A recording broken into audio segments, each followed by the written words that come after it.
وضو کی مسنون اور صحیح حدیث سے ثابت شدہ دعائیں یاد کریں، پھر ان کو وضو میں پڑھیں اور آگے پہنچائیں۔ وضو کے شروع میں بسم اللہ بھی پڑھ سکتے ہیں، بسم اللہ الرحمن الرحیم بھی پڑھ سکتے ہیں، اور بسم اللہ والحمد للہ بھی پڑھ سکتے ہیں۔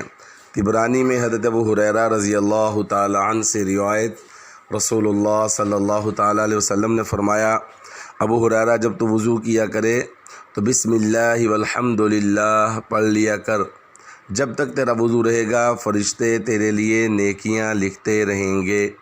بسم اللہ والحمد للہ۔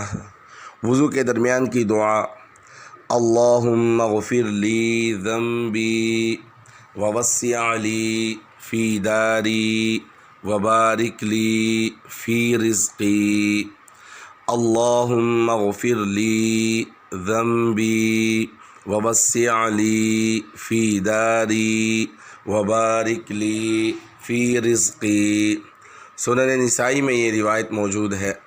وضو کے بعد کی دعا، حضرت عمر رضی اللہ تعالی عنہ اس کے راوی، صحیح مسلم اور جامع ترمذی میں کچھ اضافے کے ساتھ یہ روایت موجود ہے کہ وضو کے بعد اشہد ان لا الہ الا اللہ واشہد ان محمدا عبدہ ورسولہ، صحیح مسلم میں اتنی روایت، اور جامع ترمذی میں اشہد ان لا الہ الا اللہ واشہد ان محمدا عبدہ ورسولہ، اللہم اجعلنی من التوابین واجعلنی من المتطہرین۔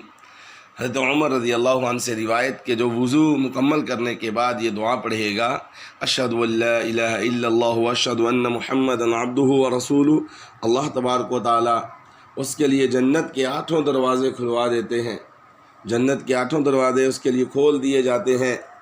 جس دروازے سے اس کا دل چاہے گا وہ جنت میں داخل ہو جائے گا۔ تو اللہ تعالیٰ مجھے اور آپ کو ان باتوں کا اہتمام کرنے کی توفیق نصیب فرمائے۔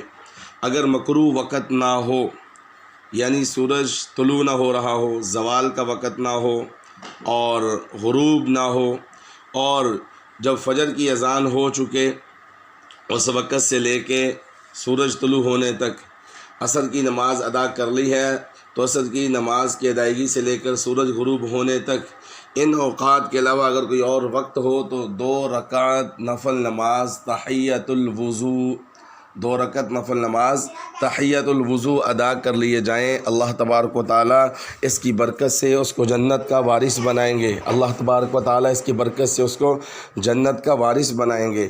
روایات میں آتا ہے جس نے یہ 2 نفل پڑھے اللہ اس کے لیے جنت کو واجب کر دیتے ہیں۔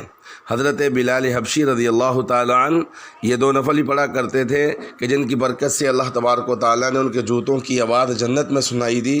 اللہ ہمیں بھی تحیۃ الوضو، تحیۃ المسجد اور صلاۃ الحاجت، صلاۃ التوبہ، صلاۃ الاستغفار پڑھ کر اپنے گناہوں کی معافی مانگتے رہنے کی توفیق نصیب فرمائے، آمین۔